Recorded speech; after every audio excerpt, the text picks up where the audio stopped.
Welcome to the Retire Right podcast with Larry Heller. You deserve complete financial advice. There's no acceptable alternative if you want a plan to live well and on your terms. Complete financial advice equals complete peace of mind. Now, let's get into this week's podcast episode. Hello and welcome to episode number 9. Today is part 1 of a 4-part special series on the Social Security Conundrum with Larry Heller, who joins me as always. Larry, how are you? I'm doing terrific, Matt. How are you? I am doing terrific myself. I'm very excited about this special series we're going to be working on over the next 4 podcasts, because Social Security really is a conundrum that's important to unpack and understand. So if you don't mind, would you start with the basics? Sure. So we can get very basic and determine when are you actually eligible for Social Security. So the first thing is you need to work for 10 years. Actually, you need to get 40 credits, and you receive 4 credits for every year that you work. So in order to be eligible, you have to work about 10 years. So that's the first basic. The next is, how do you determine how much you receive? So when you get to the point where you're looking to collect on Social Security, it's based upon the highest 35 years of earnings. Some people think it's based upon the last 35 years. It's not correct. It's based upon the 35 highest years of earnings. Interesting. Okay. And then the earnings, there's an earnings limit. So each year, the amount that you see deducted from your paycheck is capped. And in 2017, the amount that it's capped is $127,200. And it goes up each year. And I have a feeling, I'll talk a little bit about solvency in a few minutes, I have a feeling we may see that go up higher, or maybe even the percentage that is withheld, which 6.2%, may actually change in the future. Okay. So that's how much is taken from your paycheck. So those are some of the basics, while you're still working. And then when you get closer to receiving your benefits, you are eligible at normal retirement age or full retirement age for your primary insurance amount. And this amount, the calculation is a little complicated, and we'll go through this in one of the other 3-part series. But that's the first amount that's determined, and everything is based upon what your PIA will be at full retirement age.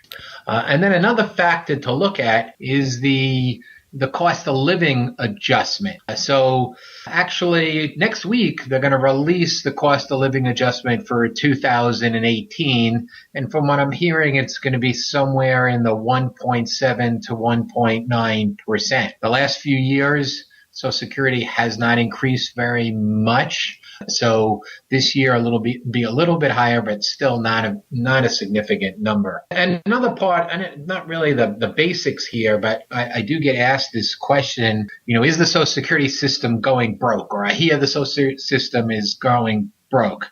And we're far from the Social Security system going broke. But for the first time right now, unless something changes based upon our aging population, in 2020, expenses, that's the payouts that are made, will start to exceed the revenue that's collected. That's why I said I think something's going to change with the earnings limits, but that's going to start in 2020. And even the expenses exceeding the revenue, the extra reserve that is now in the Social Security system wouldn't be depleted until 2034. And then the projections even say, even after 2034, if nothing changes with the current system, expenses the revenue would be about 80%, would cover about 80% of expenses going forward. So we're far from going broke on the Social Security side, but adjustments are going to have to be made. It's going to be a political touch issue going forward. I don't know if it's going to happen in this current presidency, but somewhere down the road that there's something's going to have to change in the Social Security for future benefits. And then, one of the other, the basics And one of the ways to boost your benefits, as I mentioned before, the earnings limit of 127,920. Sometimes we see self-employed people and they're not maximizing out their W-2 part of their self-employment, and therefore they're not maximizing their Social Security. They're saving on their FICA tax, but it will come back to them on the other end. And I haven't seen anyone do any calculations, but it'd be interesting to see how much you're saving up front will hurt you when you get to Social Security age, especially with people living well into their 90s. So that's one thing to be taken care of. And another thing to look at boosting your benefits is obviously working more years. The more that you work, and usually you're making more money later in your career, that boosts up the 35-year calculation, which will benefit you on the amount of benefits. And another thing that actually could increase your benefits is working during retirement. Today, a lot of people are working well past Social Security ages. I saw a little blurb on some actors and actresses who are working well past 70, and their Social Security benefits are increasing because they're making more money now, which is increasing their 35-year calculation every year. Interesting. So there's a few ways to look at boosting your Social Security over your lifetime, which is important. Now, so that's the high-level basics of it. I think the question that I've heard the most from people are the next two things that I know you're going to go over. The first one is when to collect, and then the second one is spousal benefits. Would you mind starting with when to collect? Absolutely. And it's complicated, and there was a change in the laws in 2015 which eliminate some of the advantages and some of the strategies, but there's still a lot of different decisions to be made on when you should collect. And every person and every married couple have different factors that need to be determined to see when it's best for them. And some of these factors are your health status. How long do you think you're going to live? If you're sick and you're maybe not going to live as long as somebody else, you may want to start collecting earlier. So the life expectancy is a fact. Sometimes we talk to clients and we said we're projecting to 95. So we're looking at how much your Social Security is going to be over your lifetime. And if they say, well, I only think I'm really only going to live to 80, it's a different conversation where somebody says, well, I think I'm going to live to age 100. So determining the life expectancy and your health status are key factors to consider. Another one is the earnings test. If you decide to start collecting before normal retirement age, and normal retirement age or full retirement age actually is changing a little bit. So it's going from age 66 all the way to age 67. If you were born in 1960, anyone from 1960 on will be at age 67. So if you decide to stop working before normal retirement age, if you decide to collect before normal retirement age and you're still working, you may have to give back some money. Based upon your age, your give back would be $1 of every $2 you earn above $16,920 until you reach full retirement age. And in that 1 year that you're full retirement age, then your give back is $1 out of every $3. So sometimes we do these calculations and we say someone wanted to collect Social Security and they're still working and they didn't realize that they wouldn't collect anything because they would actually give back everything that they would receive. So that's another factor to consider.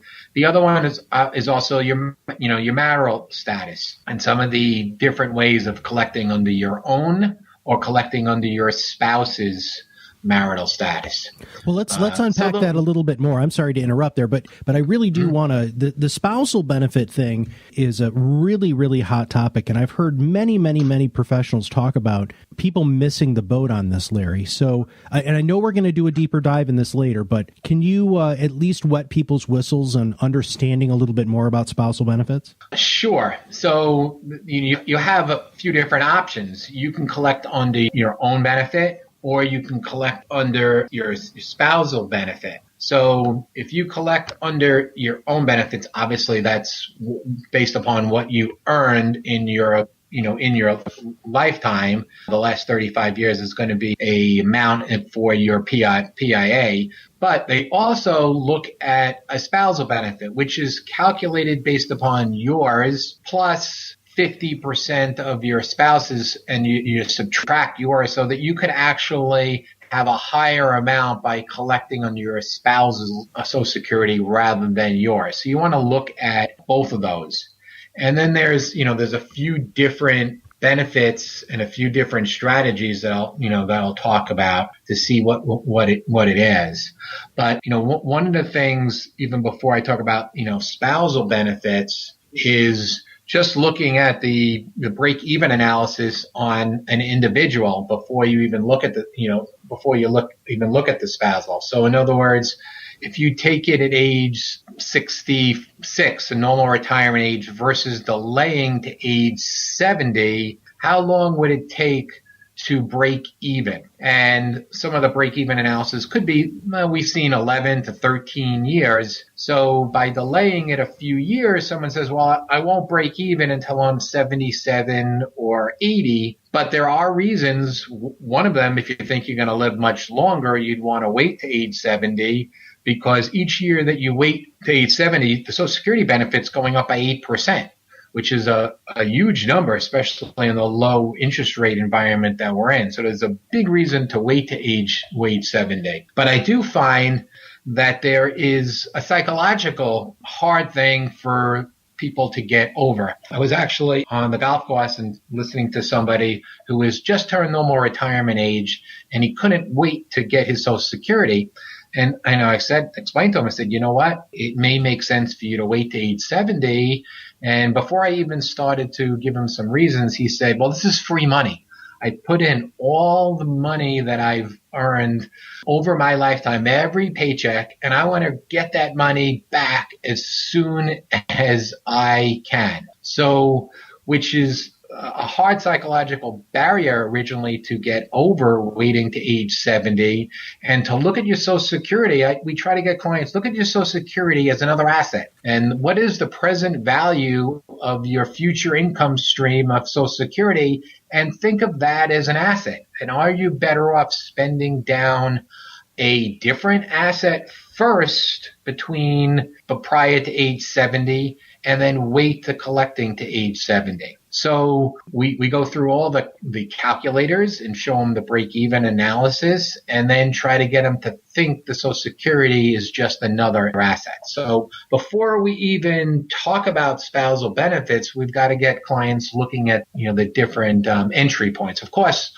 many people, the only way they can retire is by taking the Social Security at normal retirement age or earlier, and then it becomes a much harder option to delay. So the spousal benefits become important for a few different reasons. One, if one spouse dies, the other spouse will forfeit the lower of the two Social Securities. So if the day after one spouse, and I'm just going to pick the husband because women live longer. So if the husband were to die one day after collecting Social Security, the surviving widow would now have a choice to either collect on hers or on his, whichever would be greater. So you want to kind of look at the lifetime, because if the woman is going to live into their 90s, you don't want to just look at each individual spouse's calculation.